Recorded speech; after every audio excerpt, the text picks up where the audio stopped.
Oi, pessoal. Vamos esperar aí o pessoal entrar. Depois que o primeiro entrar aí, eu começo a falar alguma coisa.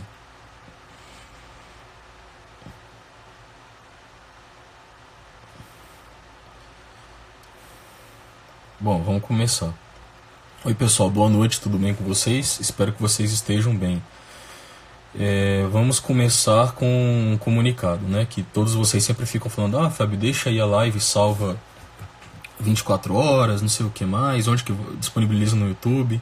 Eu sempre estou deixando as lives salvas aqui por 24 horas, então eu deixo salvo aqui. Eu as deixo salvas. E depois eu as disponibilizo lá no canal do Telegram. Então, se vocês entrarem aqui no meu perfil, vocês vão ver ali na bio um link. É só vocês clicarem lá que vocês serão...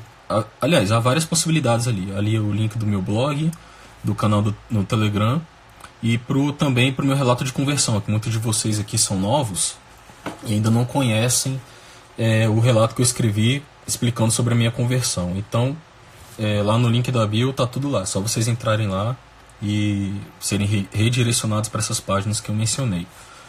A live de hoje vai ser sobre a abertura à vida. Hoje é 31 de janeiro de 2020, né? Vamos falar sobre abertura à vida. Essa live foi motivada por conta de um rapaz que me mandou uma mensagem, por mensagem direta, por conta de uma resposta que eu dei a uma moça que me fez a seguinte pergunta, né, naquelas caixinhas de perguntas. A moça falou assim: me neguei a tomar anticoncepcionais, agora ele usa camisinha. Posso comungar? Aí eu dei uma resposta mais elaborada, mas eu disse que não, né? O fato de que você use camisinha continua sendo pecado. Eu não vou, não é minha intenção explicar isso agora, mas é menos pior do que os anticoncepcionais. Por quê? Porque a camisinha ela não é potencialmente abortiva. A pílula ela é potencialmente abortiva. Então, quando você está fazendo uso da pílula, você, além de estar indo contra ao caráter procriativo do sexo, você também está correndo perigo ali de cometer o pecado de abortar, né? E a camisinha não tem esse perigo. Então é um mal menor, mas as duas coisas continuam sendo ruins, né? E pecaminosas. E aí um rapaz assim me veio perguntar, né? Eu transcrevi aqui o que ele me mandou. Ele falou assim: então é certo arriscar-se a gerar 25 filhos, não ter condições financeiras de criá-los e assim comprometer a família e a sociedade? Eu fiquei curioso, né? Porque eu até perguntei pra ele: escuta, você é cristão? Você é católico? E o pior é que o cara falou que é cristão. E ele falou: ah, eu já fui católico, tal. Assim, querendo dizer que era cristão, mas que não, hoje em dia não era católico, né? Mas que talvez foi criado no catolicismo, etc. Infelizmente, gente, a situação assim no Brasil é monstruosa, né? A gente vê assim que as pessoas são criadas no catolicismo, têm acesso aos sacramentos ali, são batizadas, crismadas, fazem catequese, mas a desinformação, o desconhecimento, infelizmente, é geral. E assim, vocês vão ver a monstruosidade que é um cristão dizer uma coisa dessa, né? Mas impressionante, porque eu me lembrei, gente, aqui tem aqui as cartas completas de Santa Catarina de Sena. Ela é uma doutora da igreja, uma santa que viveu no século XIV. E aqui tem um conjunto de cartas. Vejam só o conteúdo da primeira carta. A primeira carta, se você pegar aqui as cartas completas, a primeira carta, o título aqui é Paciência nas Dificuldades da Vida. Vejam com quem Santa Catarina estava se correspondendo. Por coincidência, já que o rapaz falou assim: ah, porque vou gerar 25 filhos, não sei o quê. Olha aqui. A carta é direcionada, aqui está numa nota de rodapé, a uma mãe de 25 filhos, né? Lapa queixava-se muito das dificuldades da vida após a morte do marido. Catarina soube disso em Roma e escreveu à mãe pedindo-lhe paciência. Então vejam que eu vou ler essa carta aqui para vocês. Vocês vão ver que essa carta foi direcionada a uma mãe de 25 filhos que ficou viúva. Então, ironicamente, né, vejam aqui, estamos falando aqui de uma mãe que teve 25 filhos, né? Vamos lá. Para Lapa Piagente. Saudação e objetivo. Em nome de Jesus Cristo crucificado e da amável Maria, querida mãe em Jesus Cristo, eu, Catarina, serva e escrava dos servos de Jesus Cristo, vos escrevo no seu precioso sangue, desejosa de vos ver conhecendo a si mesma e conhecendo a presença de Deus em vós. Frutos do autoconhecimento. E conclusão. Sem esse conhecimento, não participareis da vida da graça.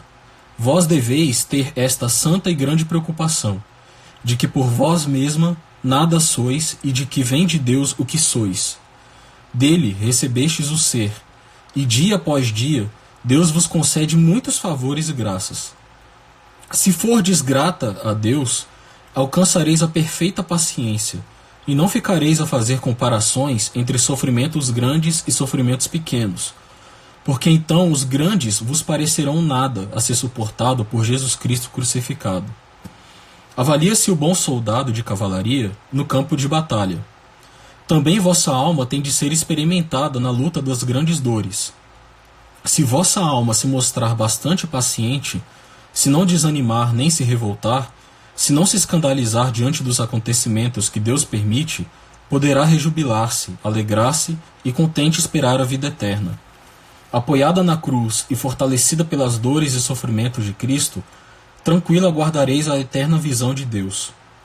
Quem é perseguido e atribulado neste mundo, depois será saciado, consolado e iluminado na contemplação da divindade em gozo total, imediato, da divina doçura, mais ainda.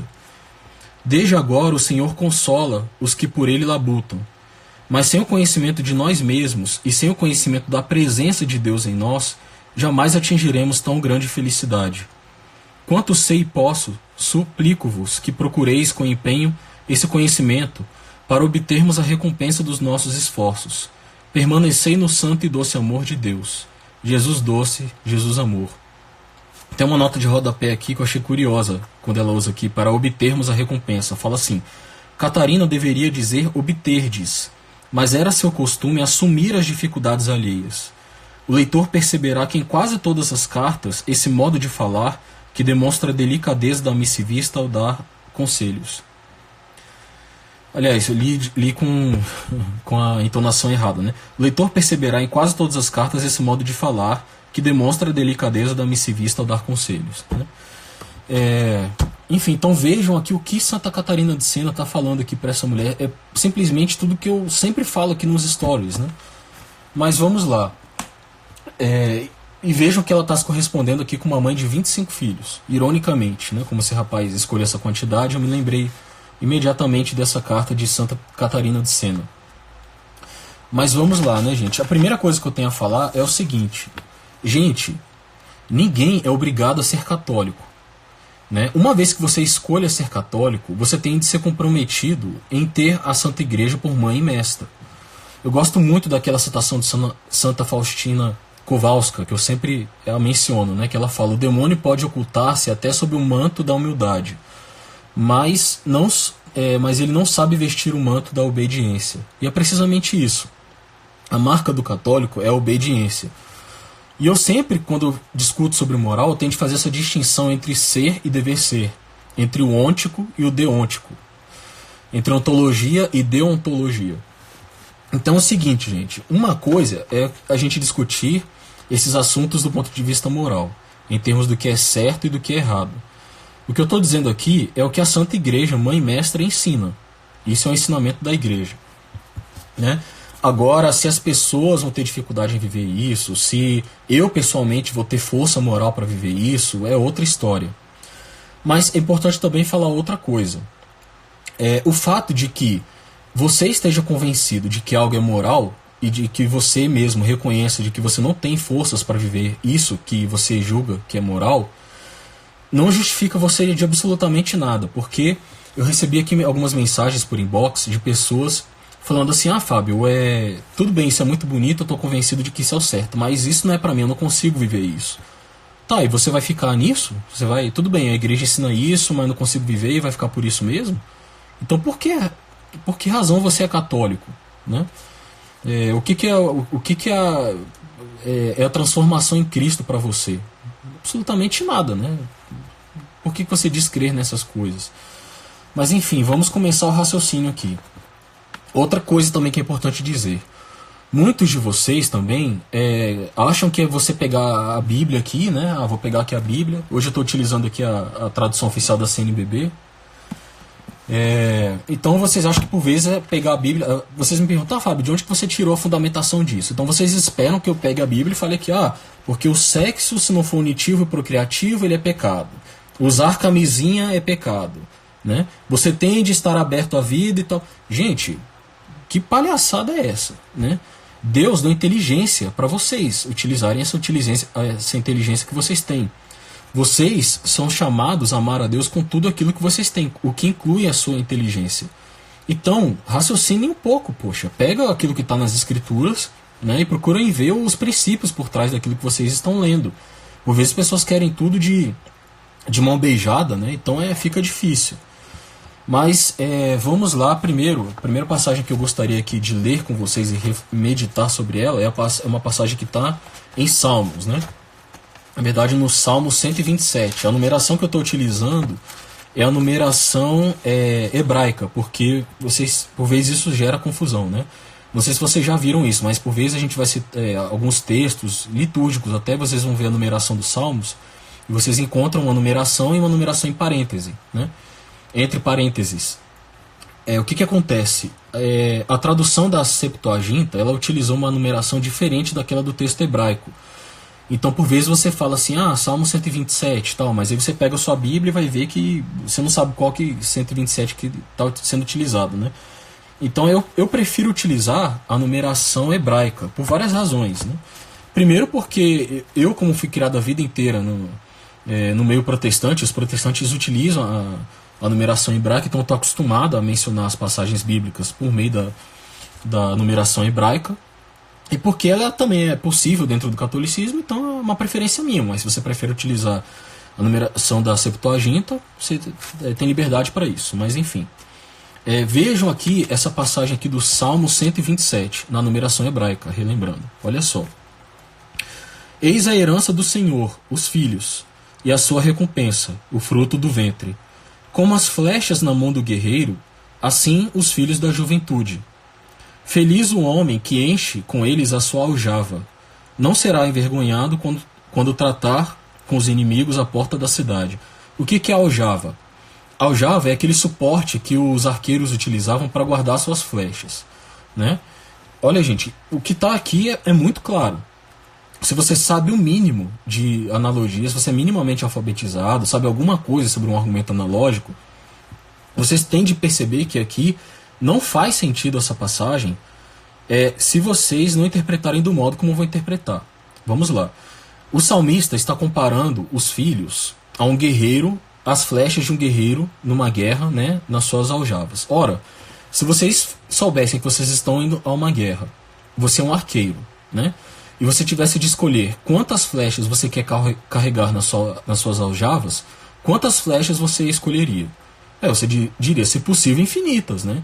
Se possível, se fosse possível fazer uma mágica para que a cada flecha que você tirasse da sua aljava aparecesse outra, você gostaria que fosse assim, porque numa guerra, né? Você gostaria de ficar desguarnecido de flechas? Não. Então, veja a comparação que o salmista está fazendo aqui. Ele está comparando os filhos às flechas que um guerreiro tem nas suas aljavas ao ir a uma guerra. Logo, o que se depreende dessa comparação, dessa analogia? Que filhos são sempre bênçãos e que quanto mais, melhor. Quanto maior quantidade, melhor, né? E aí, vocês podem arrumar alguns subterfúgios para não interpretar desse modo. Falar assim, é um texto sapiencial, é um texto poético, né? Que ele está utilizando uma comparação, blá blá blá, mas tá, então me dê uma interpretação que não seja essa, que não faça sentido dentro disso. E tudo bem, né? E outra coisa também, gente, por vezes, uma vez eu vi o Augusto Nicodemos falando isso, né? Acusando os católicos, acusando falsamente, obviamente. Ele falando assim, não, porque não se faz teologia só com versículo e tal. Mas uma vez eu li o Dave Armstrong, ele falando isso, e achei isso interessante, que ele falou assim, olha gente, quantas vezes Deus precisa dizer uma coisa para que ela seja verdade, né? Então assim, suponhamos que eu me baseasse só nessa passagem, e o Kiko, precisa ser repetido isso em todos os livros da Bíblia, né? Quantas vezes Deus precisa dizer alguma coisa para que ela seja verdadeira? Então, mas tudo bem, eu não vou me utilizar só disso, eu vou utilizar aqui coisas que são dedutíveis a partir também do mero raciocínio, né? Gente, há coisas aqui que eu estou dizendo, obviamente. Se vocês forem aí no meu perfil no Instagram, vocês vão ver que eu me identifico como filósofo católico. Então, obviamente que aqui que eu estou partindo aqui de princípios católicos, estou argumentando em boa parte aqui a partir do catolicismo, mas muita coisa que eu digo aqui também é válida para os cristãos em geral, então protestantes e ortodoxos, e também baseado na fala do rapaz aqui, no final eu também vou utilizar argumentos que servem para pessoas ateias também, que não são religiosas, mas de modo geral estou falando aqui com católicos. E também o seguinte: em teoria da argumentação, a gente aprende que a gente tem de levar em consideração o nosso público. Aqui no Brasil, graças a Deus, ainda é assim, majoritariamente a nossa população é católica, né? E eu também suponho que a maior parte das pessoas que me seguem aqui é católica. Então, por isso que eu também parto desse contexto. Obviamente que se eu vivesse num país majoritariamente ateu, eu não poderia partir de certas prerrogativas que eu estou utilizando aqui e argumentaria de outra forma. Mas já que estamos num país majoritariamente católico e cristão, então estou partindo dessa prerrogativa, né? É uma minoria aí a população ateia que não seja religiosa no Brasil. Tá, mas vamos lá agora ao livro de Gênesis, né? Gênesis 1:28.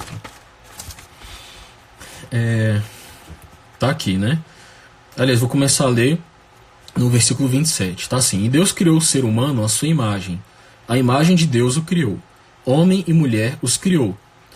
E Deus os abençoou e disse-lhes: Sede fecundos e multiplicai-vos, enchei a terra e submetei-a. Dominai sobre os peixes do mar, sobre as aves do céu e sobre todo o ser vivo que rasteja pela terra. Então veja o que Deus ordena aqui ao ser humano, e não apenas a Adão e Eva, que sejam fecundos e que se multipliquem, que enchem a terra. O que acontece? Algumas pessoas elas argumentam assim: Fábio, mas isso aqui é contextual. Porque Deus, ele estava com a terra ali, havia só alguns poucos seres humanos ali, né, só o casal ali, Adão e Eva. Deus queria povoar a terra, queria que a terra tivesse mais seres humanos, né? Mas olha, se você argumentar desse modo e compreender essa passagem desse modo, sinto muito, você é um materialista e está raciocinando como um ateu. Por quê? Por que Deus criou o ser humano? Né? Vamos lá. Deus ele queria criar pessoas que pudessem compartilhar da sua glória na eternidade. Quando Deus cria o ser humano, ele quer povoar o céu, ele não quer povoar a terra, né?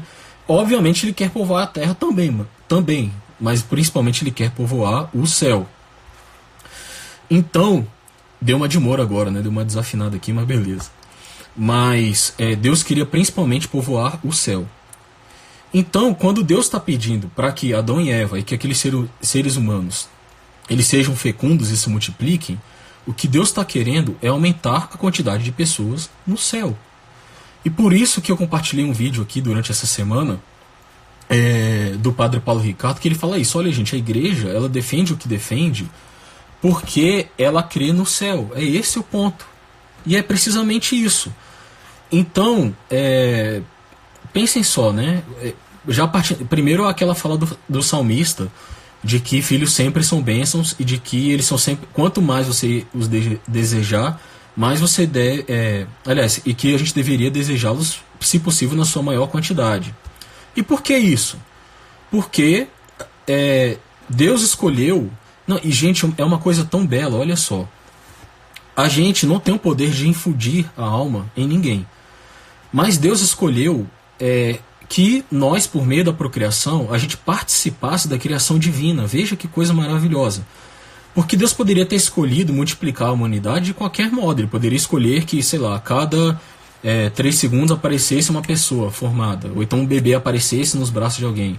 Enfim, poderia ter 1 milhão de modos pelo qual Deus poderia ter escolhido multiplicar as pessoas na terra e povoar o céu. Mas não, ele escolheu isso, que um homem e uma mulher tivessem relações sexuais, que a mulher tivesse uma gestação e que ele fosse gerada vida.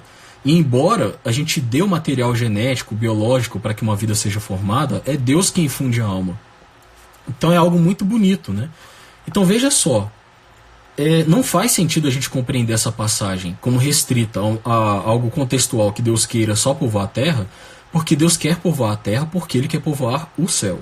Então, fica aí, né? Essa é a grande questão. Então, uma vez compreendido isso, né, que nós participamos da criação divina, que nós devemos procurar ter a maior quantidade de filhos possível, porque Deus quer povoar o céu, então não faz nenhum sentido eu restringir essa quantidade. E outra coisa, gente, é o seguinte, eu vou ler outra passagem agora, que agora está em Mateus 6,33, né? Porque é o seguinte, as pessoas, elas agem como se Deus não fosse soberano de tudo e como se tudo não estivesse no controle de Deus. Porque, na verdade, gente, a gente não tem controle sobre nada nesta vida, né? Mas veja só que passagem bonita dessa aqui de Mateus 6,33, né? Na verdade, eu vou ler desde o versículo 24, porque tem todo um contexto aqui muito bonito. Olha só. Ninguém pode servir a dois senhores. Ou odiará um para amar o outro, ou se ligará a um desprezando o outro. Não podeis servir a Deus e ao dinheiro. Por isso eu vos digo, não fiqueis preocupados quanto à vossa vida, pelo que haveis de comer ou de beber, nem quanto ao vosso corpo, pelo que haveis de vestir. Não vale a vida mais que o alimento e o corpo mais que o vestuário? Olhai os pássaros do céu, não semeiam, não colhem, nem ajuntam em celeiros. No entanto, vosso Pai Celeste os alimenta. Será que vós não valeis mais do que eles? Quem de vós pode, com sua preocupação, acrescentar alguma coisa à duração de sua vida? E por que ficar preocupados quanto ao vestuário? Aprendei dos lírios do campo, como crescem. Não trabalham, nem fiam. E, no entanto, eu vos digo, nem Salomão, em toda a sua glória, jamais se vestiu como um só dentre eles. Ora, se Deus veste assim a erva do campo, que hoje está aí e amanhã é lançada ao forno, não fará muito mais a vós fracos na fé? Portanto, não fiqueis preocupados, dizendo que comeremos, que beberemos, com que nos vestiremos. Tudo isso os gentios o procuram, mas vosso Pai Celeste sabe que precisais de tudo isso. Buscai em primeiro lugar o reino de Deus e a sua justiça, e todas essas coisas vos serão dadas por acréscimo. Portanto, não fiqueis preocupados com o amanhã, pois o amanhã terá sua própria preocupação. A cada dia basta o seu mal. Então, gente, vocês creem ou não nessas palavras? Vocês acreditam ou não? Vocês acreditam ou não na divina providência, que Deus está no controle de tudo e que uma vez que vocês façam a vontade de Deus, Deus vai providenciar tudo, gente. E assim, sempre que é impossível eu ler essas palavras aqui de Mateus, do próprio Jesus Cristo. Tá sem áudio, gente? Vocês estão dizendo aí que tá sem áudio? Tá sem áudio aí ou vocês estão me ouvindo? Tem gente dizendo que tá mudo? Respondem aí, por favor, gente. Responda, aliás. Tá dizendo que tá ok, deve ser problema do rapaz. Então, gente, eu vou aproveitar aqui e dar um tostão aqui da minha voz aqui, porque essa música é lindíssima, né? Prestem muita atenção na letra dessa música. Ela tem a ver com essa passagem de Mateus 6, né? Me diga, andorinha, você que já voou o mundo inteiro, se houve um momento só por cima de um continente ou sobre qualquer cidade em que te faltou o céu, será que o infinito espaço ao teu redor é suficiente para voares livre e viver feliz? Me diga, peixinho dourado, Senhor do vasto oceano, que brinca nas correntezas, se esconde em velhos navios, mergulha nas profundezas, sem nunca chegar ao fim. Será que os 7 mares que são teus têm bastante água para nadares livre e viver feliz? Puxa uma cadeira a minha alma, que eu quero te perguntar. Por que me roubas a calma? Me botas tristeza no olhar. Vamos entrar num acordo, vida tranquila viver. Lembra daquilo que o mestre falou. A minha graça te basta. Iê, iê, iê, iê, iê, iê. Puxa uma cadeira, minha alma, que eu quero te perguntar. Por que me roubas a calma, me botas tristeza no olhar? Vamos entrar num acordo? Vida tranquila viver. Lembra daquilo que o mestre falou. A minha graça te basta. Então é isso, gente. Não há nada para que a gente com que a gente deve se preocupar, uma vez que a gente faça a vontade de Deus. E essa promessa também que está aqui que Jesus fez. Olha, busque primeiro o reino de Deus, e o mínimo aqui que você precisa para sobreviver vai ser acrescentado, né? E o seguinte, gente, voltando àquilo que eu falei também sobre o ser e o dever ser, que muita gente fala: ah, Fábio, isso aí eu entendo como verdade, mas isso aí não é para mim, eu não consigo viver isso, não consigo pensar dessa forma.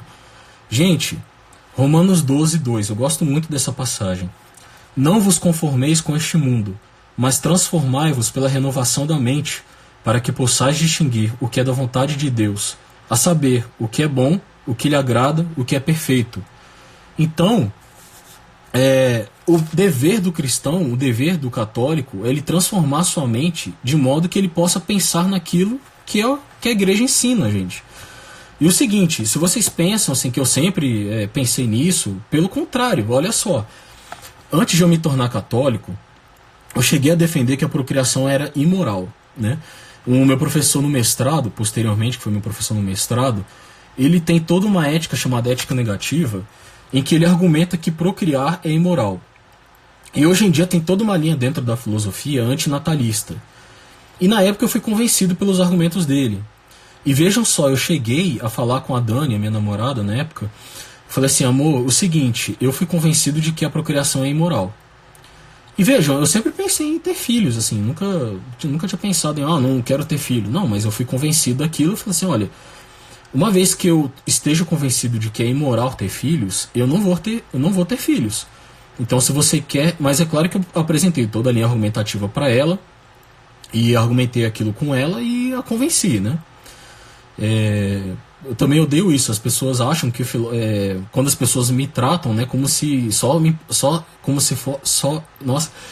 eu só me importasse em fazer a Dani seguir aquilo que eu quero sem a convencer, né? Gente, eu sou um filósofo, né?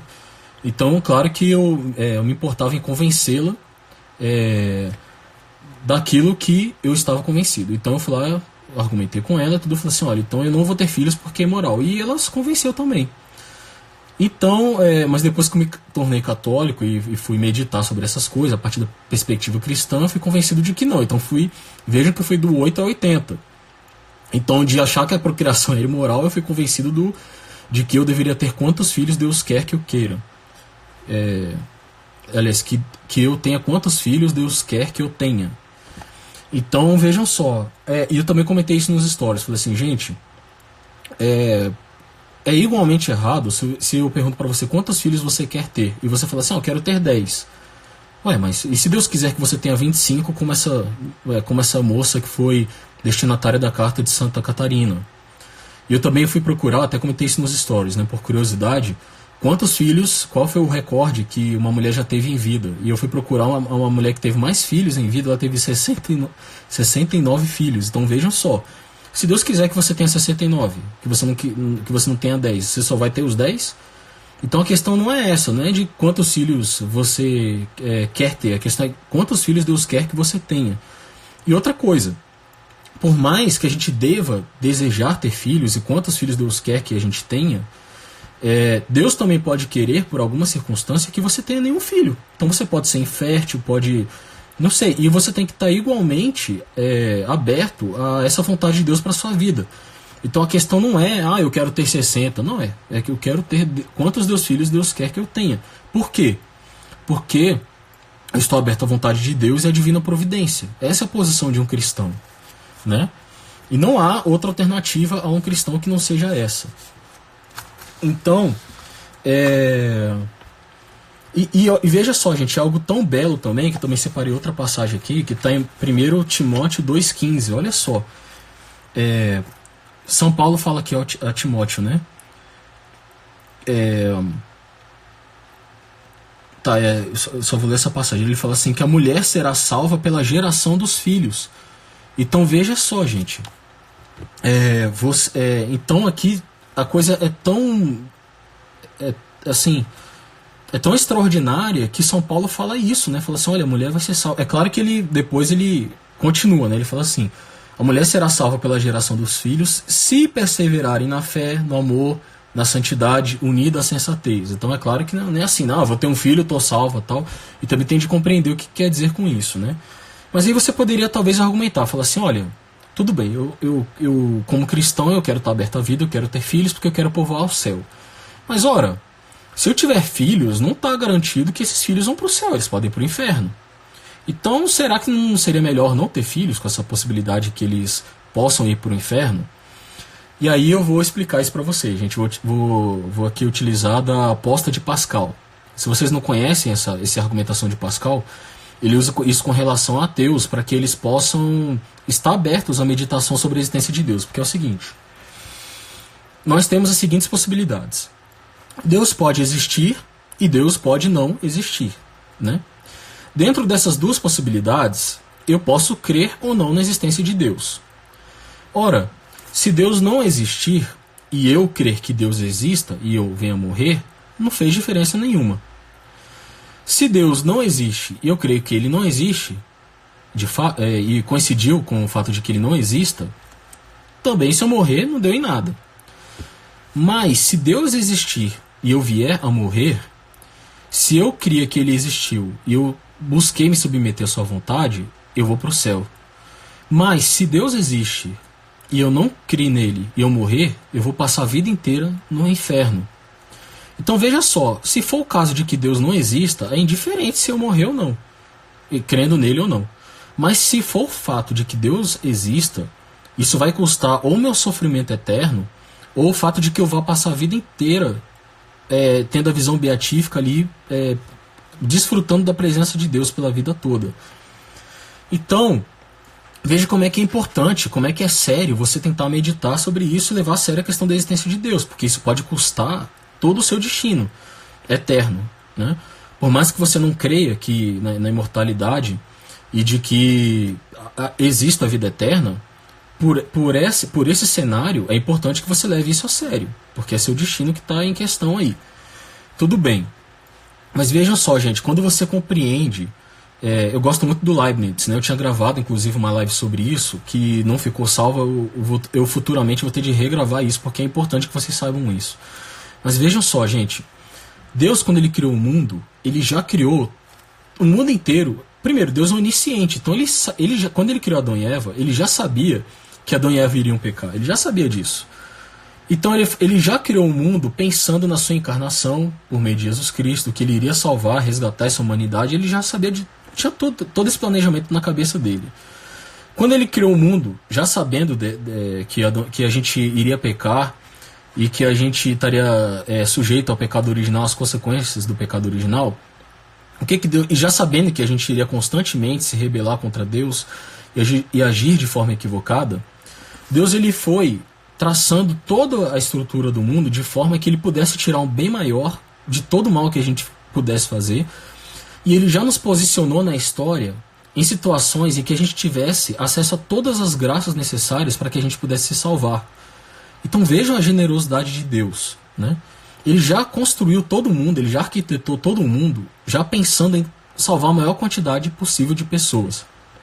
Eu costumo dizer que quando depois que as pessoas morrerem e elas virem o seu destino, para onde que elas foram, aqueles que foram para o inferno, duas coisas. Primeiro, eles vão perceber, eles vão ficar constrangidos diante de todos os esforços que Deus empreendeu a fim de salvá-los, e eles negaram, rejeitaram isso. Eu acho que, aliás, eu tenho certeza de que no inferno ali as pessoas não vão nem protestar, elas vão falar assim: não, me deixa aqui, Deus, estou constrangido, pode me deixar aqui. E outra coisa, o inferno é uma generosidade de Deus para com essas pessoas. Por quê? Porque isso que é o projeto de santificação, e por isso que existe o purgatório, gente. Se Deus se mostrasse, se revelasse a nós como Ele é, a gente seria fulminado. É isso que a gente vê, por exemplo, lá com Moisés, que Moisés pede que Deus se mostre a sua face a Moisés, e ele fala: não posso fazer isso, senão você vai morrer, né? Se Deus resolvesse se mostrar com toda a sua glória pra gente, a gente morreria. E por isso que a gente precisa ter esse processo de, desde já, a gente procurar viver aquilo que a gente vai viver no céu, né? Mas eu estou dizendo isso porque se o inferno, Deus vai não tá presente ali, né? Como ele vai, enquanto no céu a gente vai ter a visão beatífica, a gente vai ver Deus em toda a sua glória, em todo o seu esplendor. No inferno as pessoas que vão estar ali, elas não vão estar vendo Deus. Mas se Deus resolvesse se mostrar para aquelas pessoas como Ele mostra no céu, elas teriam um sofrimento muito pior do que o sofrimento que elas já terão no inferno. Então, assim, o fato de que essas pessoas... E outra, se Deus pegasse essas pessoas que estão no inferno e de repente as colocasse no céu, elas sofreriam muito mais do que elas já estão sofrendo no inferno. E veja só, o purgatório existe precisamente para purificar os salvos. E as pessoas por vezes confundem isso, né? Quem morre vai para o céu ou para o inferno. Só há dois caminhos: ou a pessoa está salva ou condenada. Mas acontece que aqueles que não usaram essa vida para se santificar, eles precisam passar por uma purificação para estar diante de Deus. Protestantes creem nisso também. A diferença é que os católicos, eles pormenorizam isso, chamam isso de purgatório e explicam, né? Eles entram no mérito disso, mas qualquer protestante vai acreditar que você precisa ter santidade para estar diante da presença de Deus. A questão é que eles não entram no mérito do purgatório. Mas a questão é essa: quem não usa esta vida para já estar na presença de Deus, precisa passar pelo purgatório, uma vez que a pessoa seja salva. E por isso que ela precisa ser forjada ali no purgatório para estar no céu. Mas a pessoa que está no inferno, como repetindo, se Deus de repente pegasse essas pessoas e colocasse no céu, elas teriam um sofrimento ali muito pior. Então, assim, gente, Deus é extremamente misericordioso com as pessoas que já estão no inferno. E outra coisa, eu estou há anos estudando sobre a vida dos casais santos, principalmente a vida dos casais em que ambos foram canonizados, porque isso é algo que eu sempre achei muito bonito e extraordinário, né? Que tanto o homem quanto a mulher, que ambos os cônjuges sejam canonizados. E deixa eu falar uma coisa para vocês, gente. Uma vez que você tem um casal que realmente procure viver ali a vontade de Deus, e nem precisa ser santo não, é só viver ali o matrimônio de forma séria. Se os filhos são criados num ambiente em que a presença de Deus seja indiscutível, um lar onde a presença de Deus seja tão real quanto ela deveria ser realmente, porque pensem no seguinte, gente: Deus, ele sustenta todas as coisas no ser. Deus, ele não é apenas imanente às coisas, ele não apenas está nas coisas, mas ele transcende infinitamente as coisas, mas ele está presente em todas as coisas. Isso é revelação geral, né? Deus está presente na sua criação. Se nós tivéssemos ali uma sensibilidade sobrenatural, espiritual suficiente, a gente deveria olhar para a natureza e cair de joelhos. Mas a gente não faz isso pela dureza do nosso coração. Mas em um lar em que os pais saibam cultivar essa presença de Deus, gente, pelo que eu tenho estudado, olha, é claro que existe também a coisa da liberdade, né? A coisa não é assim, seja um bom católico, viva sua fé, ensine seus filhos e logo seus filhos serão santos. A coisa não é assim.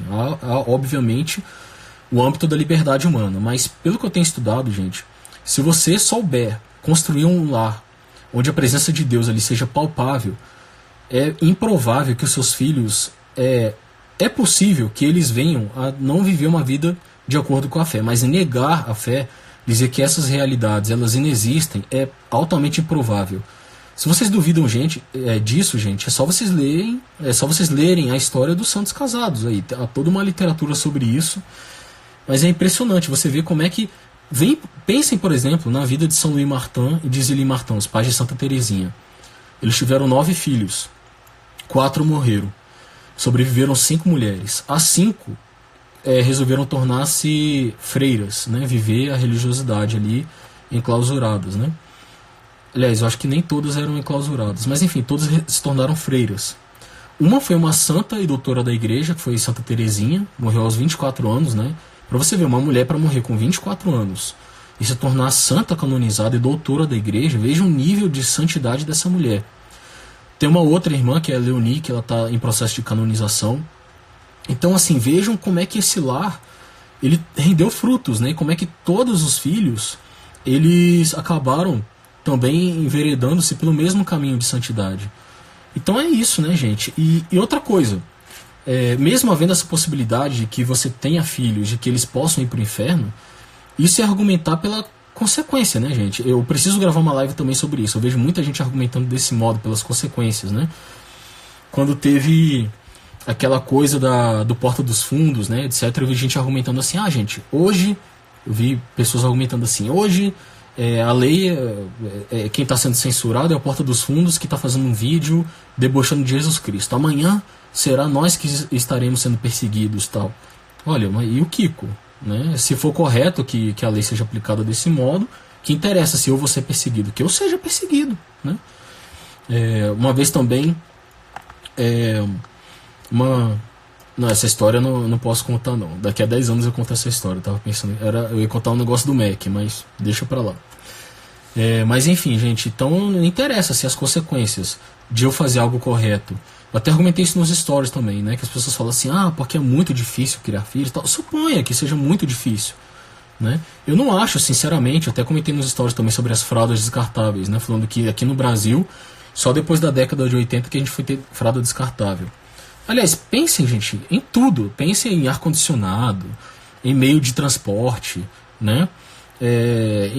Enfim, se você parar para pensar realmente, será que realmente hoje em dia é mais difícil criar um filho do que era? Sei lá, pensem em uma pessoa que vivia, um cristão que vivia, vamos voltar mais aí na história, sei lá, ali em Corinto, né? Que tinha, sei lá, dezenas de templos pagãos ali, onde havia ritos ali, que as pessoas se prostituíam dentro dos templos, as comidas eram sacrificadas, etc.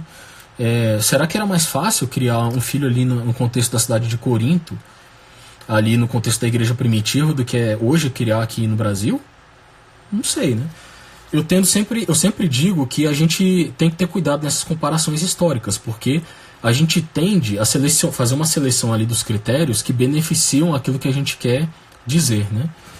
Mas tudo bem, então eu acho que eu já argumentei aqui com relação aos cristãos, né, de que é muito claro de que um cristão ele tem de enxergar a procriação desse modo, né? Mas veja só a argumentação do rapaz, ele fala assim, e não ter condições financeiras de criá-los, e assim, comprometer a família e sociedade. Quando ele falou, por isso que eu perguntei para ele se ele era cristão, né, porque como assim comprometer a família e a sociedade? Então eu vou aqui indicar um livro para vocês, que é do André Parreira, que ele teve 7 filhos, até comentei sobre ele nos stories. O nome do livro é Família Fora de Moda, Tempos Modernos, Fé e Paternidade Responsável. E eu vou ler alguns trechos aqui, né, gente? Tem um capítulo chamado Uma Bomba Populacional, será? Que ele fala assim: atualmente, por exemplo, associa-se a pobreza de um país como as Filipinas ou como o Brasil à sua densidade demográfica, o que é falso. População grande não implica alta densidade demográfica e principalmente alta densidade demográfica não implica fome. Há vários países com densidade demográfica bem maior do que esses 2 países em que não existe fome. Enquanto o Japão possui a densidade de 337 habitantes por quilômetro quadrado, deixa eu resumir aqui, o Brasil possui apenas 23 habitantes por quilômetro quadrado. Aí ele fala, é preciso olhar a densidade demográfica também por outro foco. Há ainda muito espaço disponível para se viver no planeta. Muito mesmo. Toda a população atual ocupa cerca de 2% da área disponível. Se colocássemos toda a população na proporção de 5 pessoas por metro quadrado, como um elevador, por exemplo, o mundo inteiro caberia na cidade de São Paulo. Apertado demais, certo? Sem problemas, podemos também colocar a população mundial para morar dentro do estado de Minas Gerais, onde cada habitante, incluindo as crianças, receberia um pouco mais de 80 metros quadrados para viver.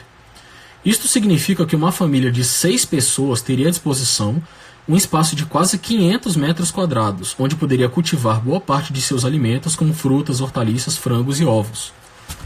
Eu já vi alguns contra-argumentos com relação a isso, mas todos são muito fracos, né? Aqui ele também menciona que, por exemplo, hoje em dia a gente desperdiça 30% do nosso alimento, né? Que algumas pessoas falam assim, Fábio, mas a gente não vai ter alimentação suficiente e tal. E outra coisa também, as pessoas que costumam contra-argumentar com relação a isso, elas sempre, aqui tem 2 pesquisadores que são citados, né, que eles defendem inclusive que o crescimento populacional ele é favorável ao crescimento econômico, né? E aqui ele fala que as pessoas que costumam falar contra o crescimento populacional, geralmente elas sempre pensam, né, em termos de bocas a mais para comer no mundo, mas que elas não pensam que também há a chegada de mais cérebros no mundo que podem pensar em novas soluções, né, para a questão de cultivo, para resolver esses problemas, né, da sociedade. Então é falacioso a gente as pessoas que ficam com esse mito da superpopulação. E tem uma página também chamado Tradutor Católico, depois vou compartilhar isso nos stories, que lá tem um vídeo muito bom chamado O Mito da Superpopulação, em que ele fala desses mitos, né, com relação à superpopulação. E outra coisa, gente, é muito importante também, aqui eu mencionei essa passagem aqui, né, que está em Romanos, de a gente procurar transformar nossa mente. É o seguinte, por vezes as pessoas elas reproduzem esses discursos sem pensar por que elas estão reproduzindo esse tipo de discurso, né?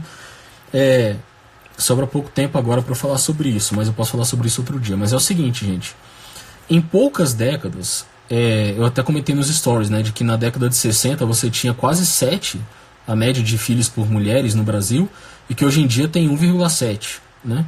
Então veja por que em poucas décadas isso aconteceu. De repente as mulheres começaram a pensar de forma diferente. Gente, isso se chama engenharia social. Eu teria de explicar aqui uma série de coisas, mas resumidamente é o seguinte. Houve um grupo de milionários no mundo, né, ligados à família Rockefeller, família Ford, etc., que eles estavam muito preocupados ali depois do surgimento da Primeira Guerra Mundial, principalmente. O Rockefeller, ele era um batista que ele enriqueceu muito, e quando chegou no final da vida ele tinha muito dinheiro e ele não sabia o que fazer. Então ele começou a fazer filantropia. Ele começou ali a educar negros, começou a investir em saúde pública. Não existia saúde pública antes dele. E ele foi buscar um pastor para ajudá-lo a fazer essas boas ações, né? E aí eclodiu a Primeira Guerra Mundial. E ele viu que tudo aquilo que ele estava fazendo ali em filantropia não fazia sentido se viesse uma guerra, né? Porque todos os esforços dele ali iriam por água abaixo. Então ele ficou muito preocupado em o que ele poderia fazer para evitar guerra. E ele começou a conclamar ali, a pagar estudiosos para começar a meditar sobre isso.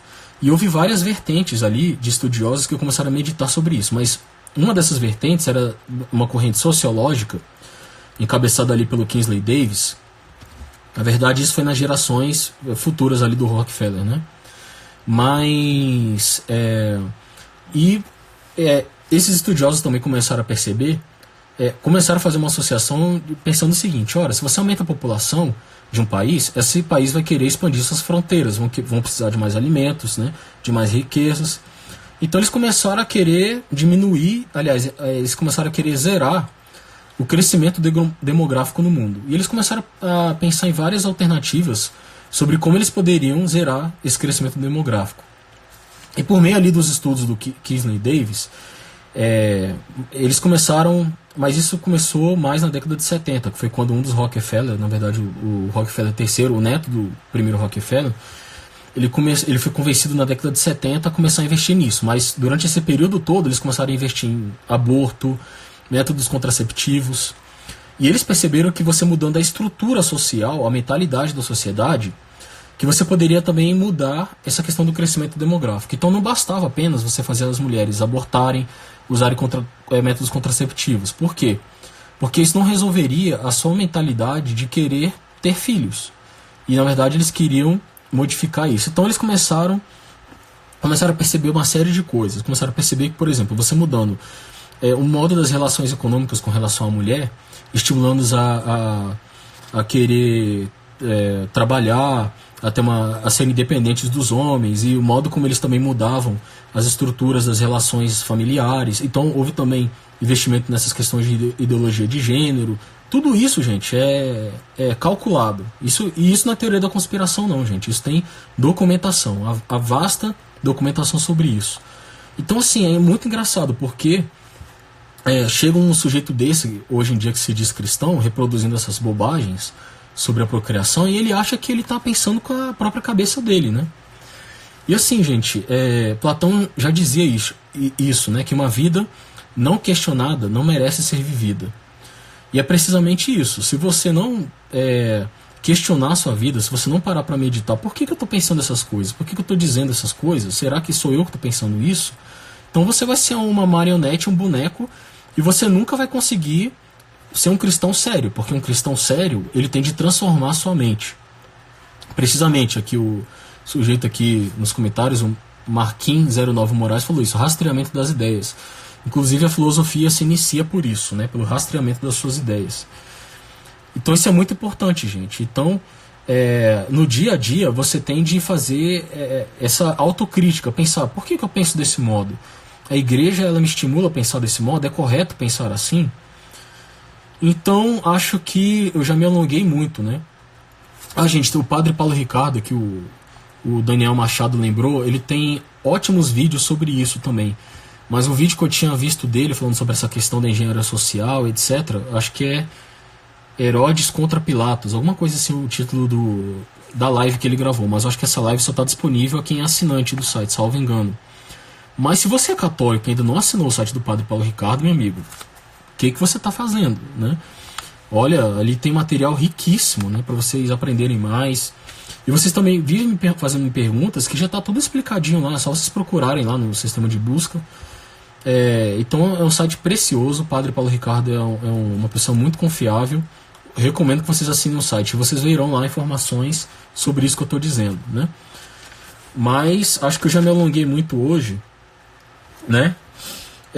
Mas o que eu queria dizer era isso, né? Então, resumidamente, fazendo um resumo, o católico, o cristão, de modo geral, ele tem de estar aberto à vida. Por quê? Porque ele foi conclamado, foi ordenado a se multiplicar, a fim de que ele participe ali da criação divina, a fim de povoar o céu.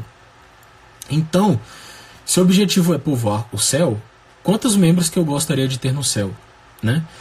E o seguinte, se filhos são sempre bênçãos, por que eu gostaria de ter apenas 1, 2 ou 10? Porque pensa no seguinte, se a gente falar de dinheiro, né, como é uma parte das pessoas, você perguntar quanto dinheiro você gostaria de ter no seu banco, né? Suponhamos que você tenha, que eu seja uma pessoa trilionária, que eu tenha renda infinita e que eu possa transferir para sua conta quanto dinheiro você quiser. Se eu perguntasse isso para você, você diria, Fábio, transfira aí a maior quantidade possível, né? Quanto mais eu tiver na minha conta, no meu banco, melhor. Por que você não encara os filhos desse modo também? Né? Se você quer ter 1 ou 2, quer dizer que você não encara os filhos como sendo sempre bênçãos. Isso, você não encara filhos como sendo sempre bênçãos e você não acredita no céu. Simplesmente isso. Porque se você acreditasse, você acreditaria que quanto mais pessoas você puder ter enquanto pai, enquanto mãe, melhor. Porque você aumenta consideravelmente a possibilidade de que essa pessoa chegue ao céu. E Deus, ele com certeza vai dar todas as graças possíveis e inimagináveis para que essa pessoa consiga chegar ao céu. Gente, vocês já pararam para pensar que a gente, assim, a graça é de graça, assim, a salvação é algo completamente... Já pararam para pensar nisso na soteriologia católica? Gente, se você nasceu no lar católico realmente, para pensar, você teve seu filho, né? Você vai lá e o batiza. O batismo, ele perdoa a pessoa da graça ou do pecado original, infunde lá nele a graça santificante. Se ele falecer, né, uma vez que ele ainda não tem condições de cometer pecados pessoais, ele está salvo, vai para o céu, né, sem fazer absolutamente nada. Mesmo assim, uma vez que ele cresça, uma vez que ele cometa pecados, ele só vai para o inferno se ele cometer pecados mortais. Começa por aí, né? Uma vez que se a pessoa vier a cometer pecados mortais, ela tem todos os instrumentos do mundo para que ela volte a ter a graça santificante dentro dela, a fim de que ela ganhe o céu. Então ela tem ali a confissão, né? Tem a possibilidade de uma... Isso tinha pausado por causa da baixa conexão. Isso nunca tinha acontecido, mas enfim. O que eu quero dizer é que, assim, para uma pessoa ir para o inferno, gente, ela tem que fazer muito esforço. E assim, eu estou falando das graças aqui ordinárias, porque Deus, ele construiu o mundo, organizou o mundo, arquitetou o mundo para que tudo colaborasse para a sua salvação. Nos dá a possibilidade do batismo, de que já infunde uma graça ali especial para que a gente seja salvo. Enfim, gente, é tanta coisa que Deus nos dá para que a gente seja salvo, que pro camarada ir pro inferno ele tem que fazer muito esforço, né? Muito esforço mesmo. E assim, tudo isso de forma gratuita, gente, isso é graça, né? A gente não precisa fazer quase nada ali, Deus está fazendo tudo por a gente. Então esse negócio de você pensar, porque meu filho pode, há a possibilidade que ele possa ir pro inferno, é coisa assim de maluco. Você não está compreendendo quem Deus é e o projeto de Deus, né? Mas enfim, deixa eu terminar a live de hoje, porque eu descobri na semana passada que eu, passando de 1 hora que finaliza, né? Mas eu acho que eu já falei o suficiente por hoje. Espero que eu tenha esclarecido algumas coisas aqui. Ixi, eu ainda tinha que falar da Humana Evita, eu nem falei da Humana Evita, eu esqueci de falar também das possibilidades que lá fala, né, de que você possa temporariamente ou por um tempo usar certos métodos. Enfim, isso vai ficar para outra live, mas a mensagem principal que eu queria deixar hoje é com relação à abertura da vida e a obrigatoriedade que o cristão tem de ter, principalmente o católico, porque a gente tem o magistério e tem a tradição da igreja para nos deixar claro, né, como a gente deve ler essas passagens que eu li, que a gente deve estar sempre aberto à vida, né? Não interessa ali as consequências, se eu vou ter uma vida de penúria. Mas enfim, isso é um assunto assim, gente, que eu gosto muito de falar sobre isso, então poderia dar um curso sobre isso, né? Talvez até futuramente eu fale sobre isso, né? Mas tinha muita coisa para falar aqui, acabei não falando, mas enfim, acho que eu falei suficientemente. Se vocês tiverem dúvidas sobre o assunto, né, podem me mandar aí, né, na caixa de perguntas, eu vou respondendo. E eu também talvez faça lives futuramente falando sobre mais, né, explicando algumas coisas, até porque o vocabulário da Humana Evita é muito técnico. Então, se você não conhece alguma coisa de filosofia, de teologia moral, por vezes você pode não compreender algumas coisas. Mas é isso, gente. Fique com Deus, tenha um bom fim de semana e obrigado aí a todos vocês que me ouviram.